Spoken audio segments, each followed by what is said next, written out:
topic is the history of the African American in Nashville between 1780 and 1930. And the author of the history is Dr. Bobby Lovett, the Dean of Arts and Sciences at Tennessee State University. Of course, Dr. Lovett, before we had our first commercial break, you were giving us an overview in reference to some of the things that you covered in this book. And let's continue that conversation and have you to sort of enlighten our audience during this segment of some of the things that they probably don't know about Nashville, Tennessee, and et cetera, and about African Americans in Nashville, that will make this book a part of their library and a part of the resources and a source instrument for them. Right. Well, again, as I said, about 22% of African Americans were free in Nashville during slavery times, and another 25% were what we call hired slaves. And they could be hired out for $100 to $150 a year. Well, today people say, well, that's not a lot of money. It was a lot of money then. The average person back in that day and time would probably realize not even $100 in cash money in 1 year.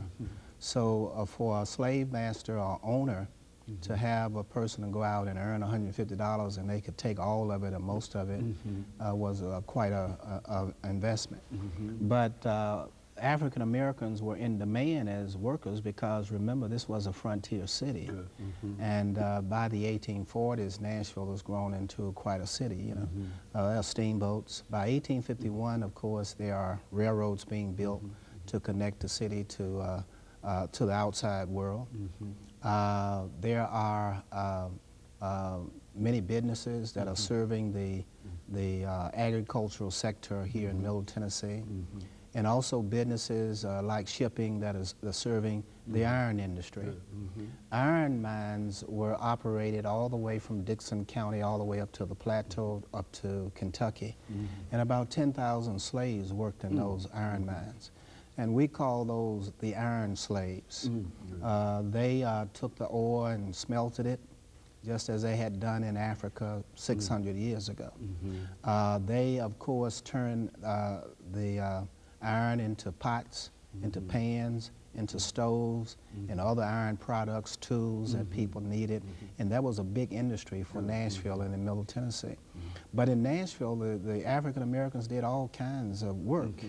Almost all of the barbers were African American in Nashville. And that was a pretty lucrative industry back in that day and time.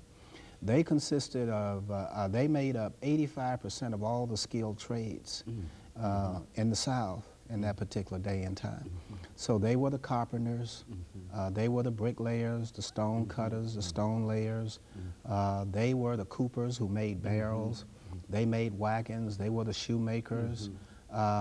Sarah Estelle, for example, owned the only ice cream shop which was on Church Street during that day and time. The bakers downtown were African Americans. When you had to go get your cakes and your pies for Christmas and so on, then they had to go to African Americans who made those particular products. The only pharmacist in town was owned by a slave who was hired out by his master. His name was Jack. And they called him Jack the Root Doctor because all of the medicines that he had were from roots and herbs, and he was very knowledgeable of those particular roots and herbs that you could use for mending the body.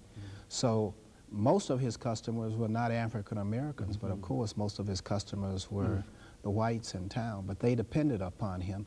And his shop was on Church Street. And if you went to what today is 4th and Charlotte Avenue, that was the corner that African Americans dominated as the hack service or hack business. In other words, today we call it the taxi service. Very good. But all of the hack drivers in town were African Americans. And if you stayed in the business and hustle, you could become quite wealthy. So free Negroes dominated that trade, but also some slave masters let their slaves hire out as hack drivers, because they also could earn a lot of money if the slaves brought the money home to them. And so they had a system that, and that's something that we generally don't think about in terms of the slave, because I think in many instances when we see slavery, or we think of slavery, we think of slaves in the cotton fields or in cane fields and et cetera. So what you're telling us now here is that in Nashville, that you have personally identified a large number of areas and large number of activities. Is that what we're saying here? That is not agriculture, because urban slavery ultimately evolved into something totally different than plantation and farm slavery. And so there were all kinds of ordinary jobs that African Americans had in town as opposed to out in the countryside. Give you one example. A slave woman by the name of Sally Thomas, who was born in 1790, died in 1850. Her master allowed her to hire out her time because two of the boys that Sally had were the master's sons.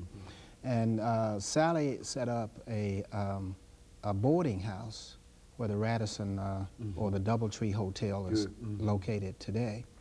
And she took the top part of that house and rented it out for roomers who came to the General Assembly, you know, and they stayed at Sally's house. She was a boarder. Downstairs, of course, she ran a laundry to wash their clothes and so on. In the front room, her boys, they cut hair because African Americans dominated the barbering business. And so the Thomas family became quite prosperous. One of the boys left town and moved to St. Louis, where he died in 1913. And he owned a whole string of barbershops in St. Louis. He even owned real estate in Nashville before he left here in 1856. Another one of her sons left and moved to Alabama, where he became a large real estate dealer and a barber. And his grandson became the first African-American congressman from the state of Alabama in 1872 after slavery. So there was the opportunity for slaves to accumulate wealth in the city as opposed, of course, to living out in the countryside. Dr. Lovett, as we make preparations for this second commercial break, we've got about a minute before that, but let me, since you're talking about how skilled these individuals are in giving us all this surprising information, when you think about all of these antebellum homes that you see, and since you mentioned that African Americans were involved in the crafts and building, et cetera, you see a Hermitage plantation or a bale mead plantation. Did African Americans have anything to do with the construction of this, or did you identify what they were able to do?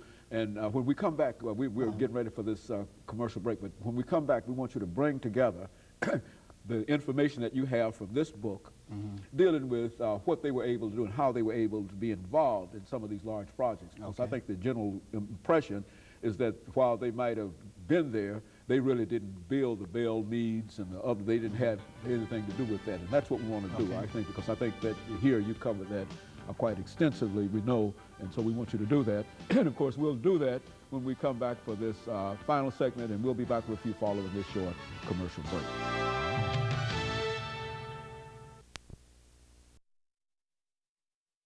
To the Dean of the